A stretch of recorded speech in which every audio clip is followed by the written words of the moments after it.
dirt-brown earth pony with a chocolate-colored mane galloped towards the ever-free forest, cursing to himself the entire time. His pace was brisk and erratic, as if fleeing a predator.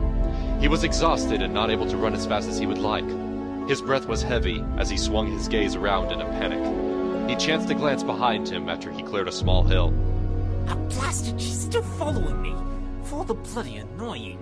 Hey, wait up! A wall-eyed gray Pegasus trailed behind him in the air, saddled with a pair of drooping saddlebags and carrying a brown package in her hooves. Come on, I've been trying to give you this package all day! Stop running away! It's not mine! Sort off! But Mr. Turner, Doctor! But Dr. Turner, It's not my package! It's not my package! I didn't order anything from the Muffin of the Month Club! It's not mine! She'd been at his tail the entire day, quite literally since he had awoken. That had been a rather disturbing experience. Ever since then, she'd been enough of a distraction that it was beginning to affect him more than just mentally. It had taken him a great deal of effort to get far enough ahead of her that she couldn't barricade his path and attempt to get him to sign for a delivery that wasn't his, no matter how much she insisted it was. It's not? The Pegasus blinked, one eye at a time. Why didn't you say so before? I did say so before, at least a full 100 times, you bleeding featherbrain! Hey! That's not very nice. Fine, I won't give you your package then if that's the way you want to act. Jerk! The Pegasus stuck out her tongue as she fluttered off. What? It's not mine! Blast it all, bleeding male ponies. Fantastic. Now I'm late, and now I'm talking to myself. Oh, I do hope that portal hasn't caused any damage. Time Turner came to the clearing where he detected the space-time distortion, and as he caught sight of the pulsing portal, his face became an incredible scowl. Oh, brilliant. Brilliant! Some pony's been tampering with this portal, and now it's just gone all sorts of haywire. Doesn't any pony these days know how to just walk away from really strange fields of magic that can tear you apart at the molecular level? Honestly, blast it all, if I hadn't been late, none of this would have happened. Oh, when I get my hands on that bloody male pony. He pulled a plain-looking silver stopwatch out of his saddlebag, then carefully balanced it in both hooves as he sat on the ground. With a click on the top, the portal stopped churning, its magical energies frozen in place. He wound the watch counterclockwise, and the portal shrunk bit by bit with every turn, until he got it down to a manageable size, safe from any errant gravitational forces. Satisfied that the rift was safe to observe, he approached it with his watch held between himself and the portal. The watch began to glow a bright neon green, and now instead of displaying a clock face on the front, it displayed a set of wavelengths, numbers, and a tiny list of objects that had been sucked into the portal. Time Turner was glad the list seemed small at first. Animals could sense void magic pretty well and typically tried to avoid it, so it was usually only stationary objects that got caught up, or poor critters that happened to be right in precisely the wrong spot the terror appeared in when it manifested. Oh, let's see. Tree, rabbit, badger, mushroom, snake, rock, yada yada yada. Whew, nothing too... His face contorted in concern. Oh, bugger. Looks like some ponies did get sucked in. Oh, fantastic. 6 of them as well. This just keeps getting better and better. That will not be, in the least, an easy situation to patch up. Well, not much I can do for them from this end, sadly. Better find out where they ended up.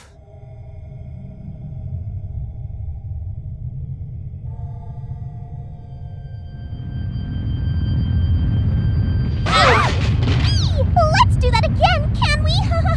The ponies dropped unceremoniously out of the aether and into a pile of garbage. Above them, the portal slowly faded away until it disappeared with a faint hiss. Oh, my aching head. Twilight warily got to her hooves and looked around herself for her friends. Is every pony okay? Where are you, girls? Over here. I am all right, darling. I think I landed on something, though. Yeah, that they made. Applejack shifted herself out from under Rarity, sending the unicorn sliding down the pile of trash to the concrete below. They cleared themselves out of the garbage, Twilight being the last to get to solid ground. She peeled a damp newspaper off of her flank and glanced at the front page headline. Smog levels reach record high! Well, that's... Wait, smog? Huh? Twilight blinked in confusion and flipped the paper over, searching for the smog. Finding nothing out of the ordinary, she glanced upwards. Her pupils shrunk in alarm. Oh dear. The others in the group followed Twilight's gaze skyward, and their jaws dropped. A dark haze filled the few parts of the sky that could be seen through the crisscrosses of clotheslines and metal railings. Buildings covered in strange, unrecognizable metal colored in dull shades of brown, gray, red, and black reached for the light above, their tips disappearing into the smog. The bright glow of the city filtered in through the occasional gap in the skyscrapers, contrasting with the relative darkness of the alley. See, Dashy, told you went to the future. This is just like that movie where the stallion drove a car really fast and ended up on... No, wait. He ended up in the past. Hey, Dashy, which movie was it when the pony goes to the future? Hey, if I know. You're the movie buff around here, not me. Rainbow shook her head in disgust. I'm sticking with my opinion, though. I still don't think this is the future, Pinkie. At least not our future. I hope. Fluttershy poked her head out from behind Rarity, who was busy shaking garbage out of her mane. Where are we?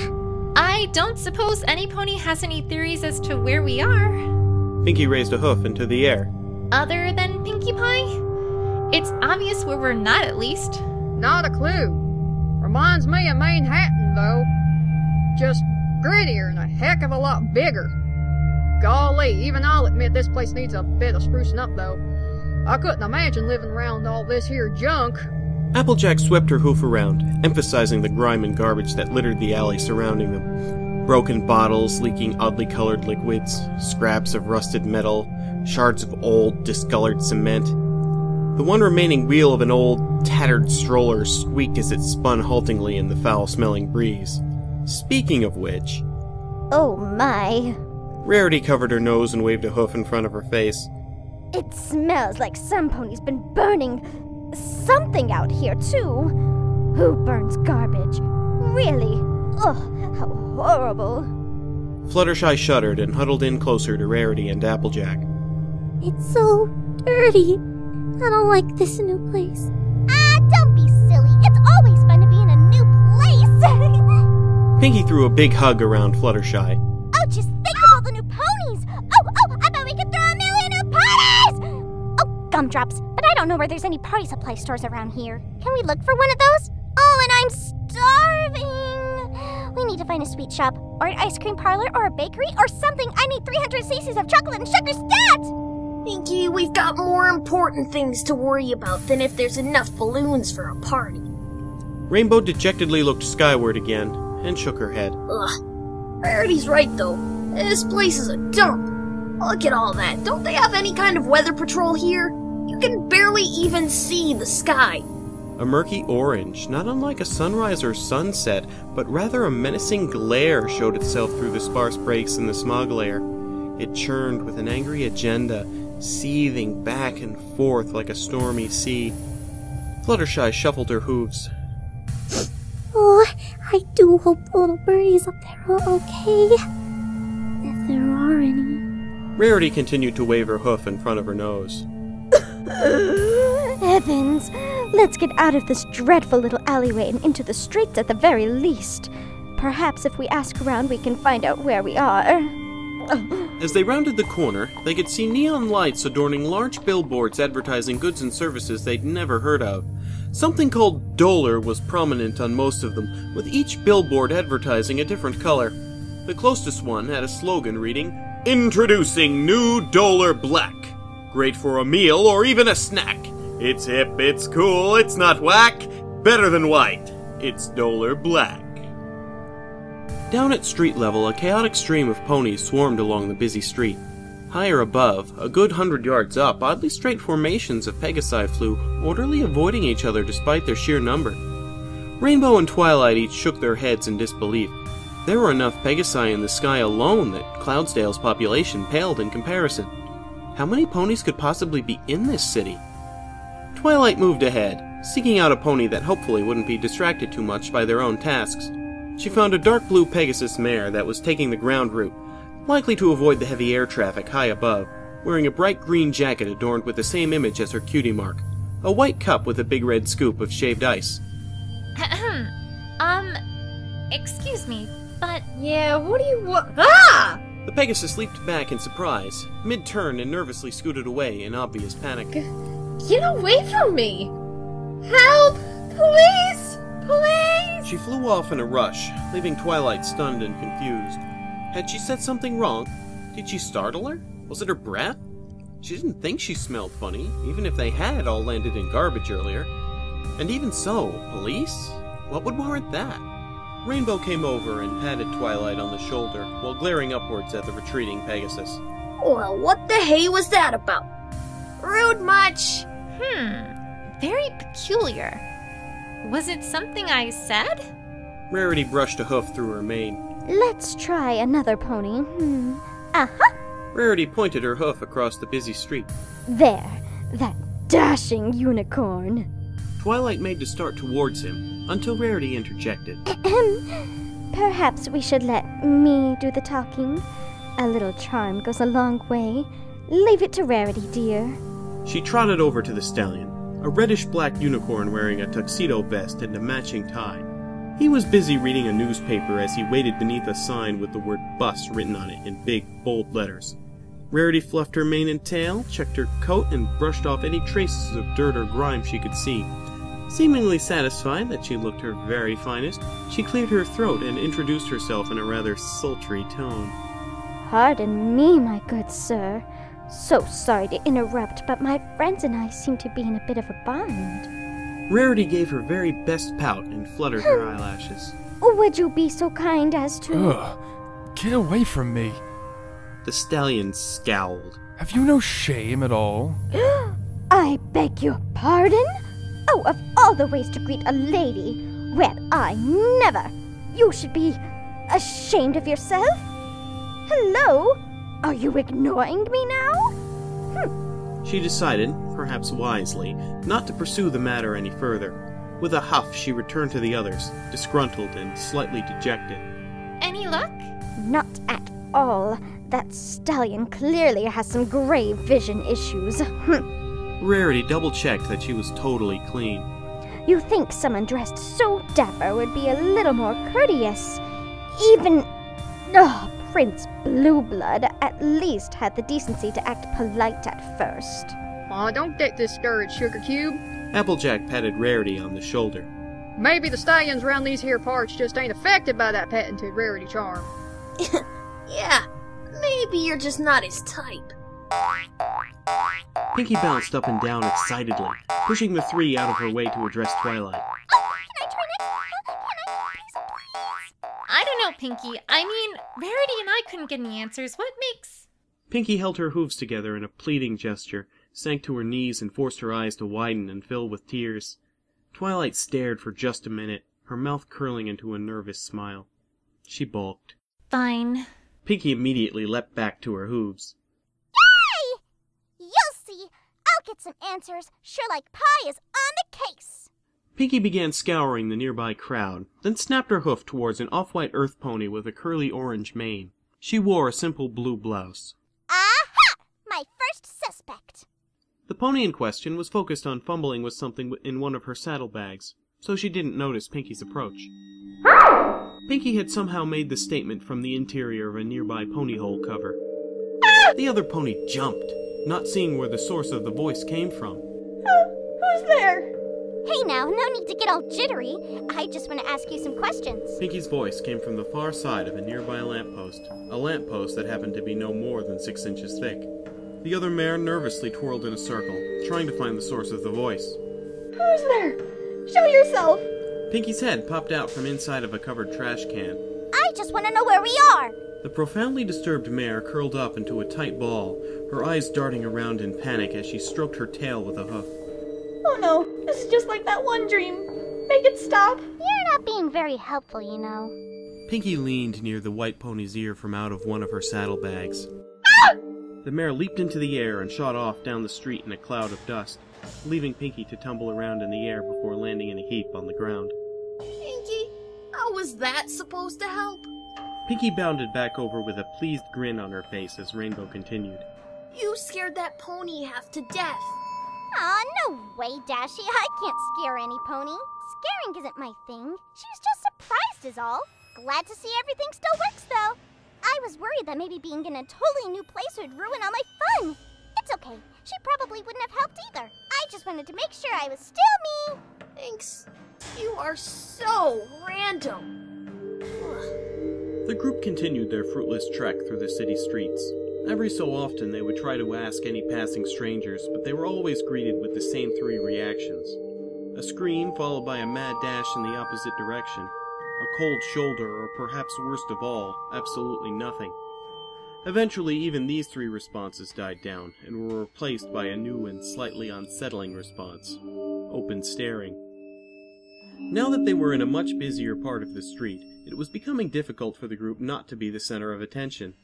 Ponies with young colts or fillies present shielded their children's eyes. A few odd ponies ran off, away from the offending mares. Others pointed in earnest, and either muttered amongst themselves or chuckled at the sight. The 6 mares of Ponyville shrunk a little under the judging gazes of every pony in their immediate vicinity. Does any pony else feel as if, well, every pony else is watching us? Why are they all staring at us? We don't look that out of place, do we? It's giving me the creeps, though. That's for sure. Rainbow sneered in the direction of a large pair of Earth Pony stallions that were pointing in their direction with wide smiles on their faces. I don't trust these ponies. Something's up. Rarity huffed at a random cat call from nearby and shot a sharp glare in the sound's direction. She defensively moved herself in front of Fluttershy to protect the Pegasus from the gazes of as many ponies as she could. For once I'm with Rainbow Dash. There's something rather unscrupulous going on here. I'm used to attracting a lot of attention, but this is ridiculous. I don't know, but Oof! Ow! Twilight! Y'all okay? Applejack rushed over to Twilight and immediately began helping her up. Oi! Watch where you're walking! The other pony was a mint green unicorn with a sky blue mane and magenta eyes. A beige sweater vest over a white, long-sleeved shirt and a tiny blue bow tie covered her upper torso, leaving her cutie mark, a plain-looking silver stopwatch with actual ticking hands, exposed. She gasped and hurriedly lifted a stopwatch identical to the one on her cutie mark off the ground that had been knocked aside when she'd bumped into Twilight.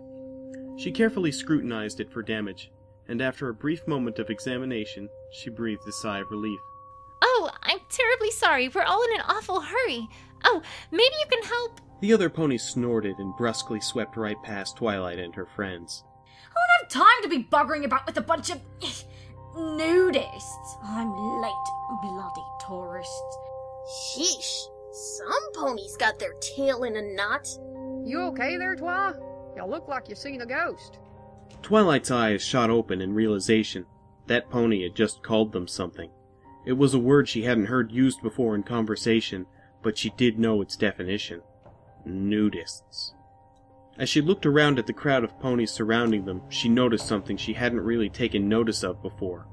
All of the ponies were wearing clothes. Except, of course, for her and her friends. Oh dear. Twilight's face turned a bright pink as she nervously shifted in place. Girls, perhaps we should try and find some place a little less public to discuss our situation. Whatever for, darling. I know these ponies so far have been rather rude, but... Twilight hurriedly whispered her discovery to the others. Rarity's face turned brighter pink than Twilight's, and she frantically began to look about for something to cover herself. Good heavens! Scandalous! Oh, goodness, I knew I should have packed, well, something. She grabbed a nearby newspaper with her magic and hastily set about trying to mold it into something wearable. What are we gonna do, Twi? Applejack removed her hat and started trying to use it to cover up what she could. I don't know. Come on, before we get into any trouble. Twilight's worry turned to panic as a siren roared to life in the distance. It was close enough to a fire alarm that she knew it meant trouble, but given the reactions they'd been getting, she had a sneaking suspicion that it wasn't firefighters coming this way. Aw, man, beat it! It's the fuzz! Rainbow grabbed Pinkie and tried to fly off, but was caught by Twilight's magic. Hold on, Rainbow. Running away isn't going to help us any. Within moments, the 6 ponies found themselves surrounded by police ponies, Pegasi, unicorns, and earth ponies alike, all dressed in neat black uniforms and sporting bright gold badges. Fluttershy crowded herself into the center of her group of friends. Oh, dear. Halt! New Pandemonium City Police, you are under arrest! With a flashy wave of a hoof, the police pony signaled to a few of the other officers to move in. The 6 Ponyville mares were soon surrounded by a few earth ponies menacingly wielding their batons with their mouths, and a pair of unicorns that levitated what appeared to be hoof cuffs. Twilight stepped forward, offering her hooves in surrender. Twilight! Twilight turned to her friends. We should just cooperate. I wouldn't want this to get disagreeable. Besides, they're authority figures here. Police? They couldn't help us, right?